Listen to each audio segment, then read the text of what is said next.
নমস্কার, আমি স্বদেশ মণ্ডল আপনাদের সাথে আজ আবার এসেছি একটা নতুন এপিসোড নিয়ে। আগের এপিসোডে আমরা জেনেছিলাম স্টক মার্কেট কী এবং কেন আমরা সেই বিষয়ে জানব। আজকে আমরা এই এপিসোডে জানব স্টক মার্কেটে কাজটা কিভাবে হয় এবং আমরা কিভাবে এখানে শুরুটা করব বা কিভাবে ঢুকব, এই বেসিক জিনিসটা আজকে ক্লিয়ার করব। তো চলুন শুরু করি। অ্যাকচুয়ালি স্টক মার্কেটে প্রথম যেটা হয়, শুরুটা করতে গেলে আমাদেরকে একটা ডিম্যাট অ্যাকাউন্ট ওপেন করতে হবে। এই ডিম্যাট অ্যাকাউন্টটা কি না, এটা একটা অনলাইন প্রসেসে এটা অ্যাকাউন্টটা ওপেন করতে হয়। তো এটা এটা হচ্ছে ঠিক যেমন ধরুন সেভিংস অ্যাকাউন্ট, আমরা একটা ব্যাংকে সেভিংস অ্যাকাউন্ট করি, কারণ আমাদের টুকটাক সেভিংসের যে পয়সাগুলো সেগুলো জমা থাকে, আর এই সেভিংসের যত ট্রানজ্যাকশান করি আমরা, টাকা তোলা জমা যা করি, এর হিস্ট্রিটা ওইখানে থাকে।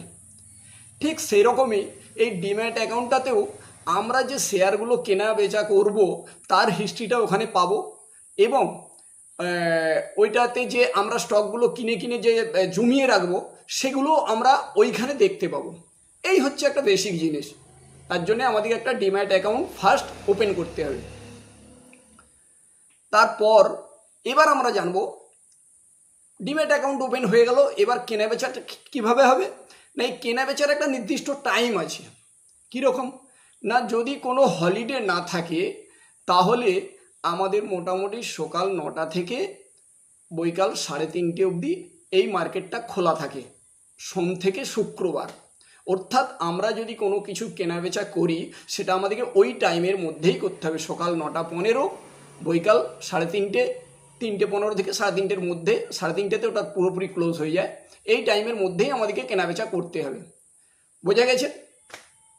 চলুন এবার জানি অ্যাকচুয়ালি মার্কেটে নতুন করে আমরা আসতে গেলে এটাকে কিভাবে আসতে হয়। প্রথম আমরা যে শুরুটা করব এই স্টক মার্কেটে, তার দুটো পার্ট আছে, দুটোভাবে এটাকে ভাগ করে দিলাম। কি, একটা হচ্ছে ইনভেস্টমেন্ট পারপাস, একটা ইনভেস্টমেন্ট হবে, আরেকটা দিকে হবে ট্রেডিং। আমি দুটো পার্টে, প্রত্যেকটা পার্ট আলাদা আলাদা করে আমরা বিশ্লেষণ করে দিচ্ছি। আমরা ইনভেস্টমেন্ট পার্টে কি করতে পারি, এই ইনভেস্টমেন্ট পার্টটাতে কীভাবে আমরা ইনভেস্ট করতে পারি এটা একটু ক্লিয়ার করে দিই। তাহলে ইনভেস্টমেন্ট পারপাসে আমরা যেটা করতে পারি, যারা একবারে বিগিনার, যাদের কাছে কোনো রকম কোনো নলেজ নেই, তারা আমরা মিউচুয়াল ফান্ডের মাধ্যমে আমরা ইনভেস্ট শুরু করতে পারি। কারণ ওখানে কিছু ফান্ড ম্যানেজার থাকে, তাদের আন্ডারে ছেড়ে দিই, টাকাটা আমরা দিয়ে দিই। সেটা লামসাম হতে পারে, এসআইপি হতে পারে, যেভাবে খুশি ওইখানে আমরা টাকা জমাতে পারি। 2 নম্বর, যদি আমার একটু আধটু নলেজ থেকে থাকে তাহলে আমরা ইটিএফের মাধ্যমে টাকা জমাতে পারি। সেটা কি না, এক্সচেঞ্জ ট্রেডেড ফান্ডের বেশ কিছু গুচ্ছ স্টককে একসাথে রেখে ইন্ডেক্স ফান্ড করে, সেই ফান্ডে আমরা ডাইরেক্টলি টাকা ইনভেস্ট করতে পারি। সুবিধা অসুবিধা ইটিএফে করলে কি, মিউচুয়াল ফান্ডে করলে কি, এইসব নিয়ে বিশদে ভিডিও সব পরপর আসতে থাকবে। তো আমরা ইটিএফের মাধ্যমে করতে পারি ইনভেস্ট। আরেকটা কিভাবে করতে পারি না, আমরা ডাইরেক্ট স্টক, যে কোনো স্টক আমরা ডাইরেক্ট কিনতে পারি। 1টা 2টো 5টা 10টা 200 500 যে কোনো অ্যামাউন্টের আমরা স্টক কেনাবেচা করতে পারি। কিনে রেখে দিলাম, তারপর বেশি হলে 1 বছর পর বা 2 বছর পর 5 বছর পর সেটা বেচে দিলাম। এটা হচ্ছে ইনভেস্টমেন্ট পার্ট।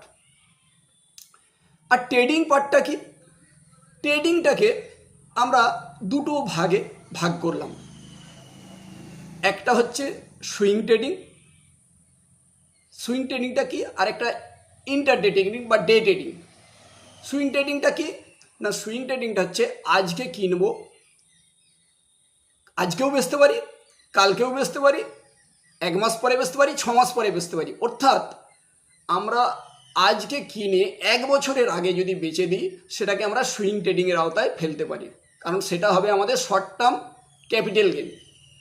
1 বছরের উপরে গেলে সেটাকে আমরা ইনভেস্টিং পারপাসে রাখবো, সেটা হচ্ছে লং টার্ম ক্যাপিটাল গেনের আন্ডারে পড়বে।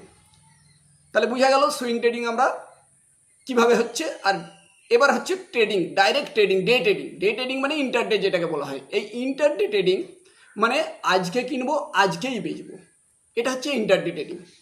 সে লাভ হোক লস হোক, যা হবে আজকেই আমাকে বেরিয়ে যেতে হবে, এটা হচ্ছে ইন্টারডে ট্রেডিং। এই ইন্টারডে ট্রেডিংটা কিভাবে হয়, আরও এর আবার দুটো তিনটে ভাগ আছে, মিনিমাম দুটো ভাগ করি। একটা হচ্ছে ডাইরেক্ট স্টক আমরা কিনতে পারি। আজকে কিনবো সকালের দিকে, ধরুন আমি কোনো স্টক 10টা বা 20টা কিনলাম, কিনে আমি দুপুরের সময় বেচে দিলাম, লাভ হয়েছে বেচে দিলাম, এটা হলো। আরেকটা হয় অপশন, অর্থাৎ সেটা স্টকের কিছু কিছু স্টকের উপরেও অপশন হয় আর ইন্ডেক্সের উপরেও অপশন হয়। যেমন ব্যাঙ্ক নিফটি বলে একটা ইন্ডেক্স, তার উপরে অপশন হয়। নিফটি একটা ইন্ডেক্স, তার উপরে ওই অপশন ট্রেডিং হয়। বা ফিন নিফটি ইন্ডেক্স, এর উপরে অপশন ট্রেডিং হয়। এগুলোর হচ্ছে কি হাই মার্জিন দিয়ে, হাই লেভারেজ মার্জিন দিয়ে আমাদেরকে ওই আমাদের যে অ্যাকাউন্ট যেখানে করি ওইখানে ওই এক্সচেঞ্জগুলো ওরা আমাদেরকে এটা প্রোভাইড করে, ওটা কেনার জন্য সুযোগ করে দেয়। তো এই ট্রেডিং আমরা যদি করতে চাই তার জন্যে আমাদের খুব ডিপলি নলেজ থাকা দরকার, নচেত আমরা কিন্তু এইখানে লস করব। নতুনদের জন্য কখনোই নয়। হ্যাঁ, প্রত্যেকেই পারবে, কিন্তু তাকে শিখতে হবে। একটু লং টাইম দিয়ে যদি শিখে আমরা ভালো করে করি তাহলে অবশ্যই আমরা পারবো। সরকারি আমাদের যে সংস্থা সেবি, ওনারা বলছেন যে 10 জন ট্রেডারের মধ্যে 9 জন লস মেকার, 9 জন মিনিমাম লস করছে। সেটা কিসে না, এই ট্রেডিংয়ের মাধ্যমেই সেই লসটা হচ্ছে। কিন্তু ইনভেস্টিংয়ে ওইভাবে ঠিক হয় না। ইনভেস্টিংয়ে ম্যাক্সিমাম লাভেই থাকা যায়, এত লস হয় না। তো বোঝা গেল, এই হচ্ছে বেসিক ফান্ডা। আমরা যেভাবে প্রথমে আমরা ডিম্যাট অ্যাকাউন্ট করলাম, তারপর সেখানে আমরা এইভাবে ট্রেডিং পারপাসেও করতে পারি বা ইনভেস্টিং পারপাসেও আমরা স্টক কেনাবেচা করতে পারি। তো এই ব্যাপারটা জেনে যাওয়ার পরে আমরা শুরু করতে পারি। এবং আজকের যে আমার টপিক ছিল এইটুকুনি। এই টপিকটার উপরে আগামী দিনে প্রত্যেকটা পার্টে পার্টে, মানে ইটিএফের উপরে, মিউচুয়াল ফান্ডের উপরে বা ট্রেডিংয়ের উপরে একদম বেসিক থেকে অ্যাডভান্স লেভেল অবধি ভিডিও আনতে। আজকে এই পর্যন্তই। যদি ভিডিওটা এতটুকু ভালো লাগে, ইনফরমেটিভ মনে হয়, তাহলে অন্তত একটা লাইক দিয়ে যাবেন, সাবস্ক্রাইব করে রাখবেন। কারণ সবাই শেষ করার আগে অসংখ্য অসংখ্য ধন্যবাদ এতক্ষণ সময় দিয়ে আমার ভিডিওটা দেখার জন্যে। যাই হোক, সুস্থ থাকবেন, ভালো থাকবেন। Thank you.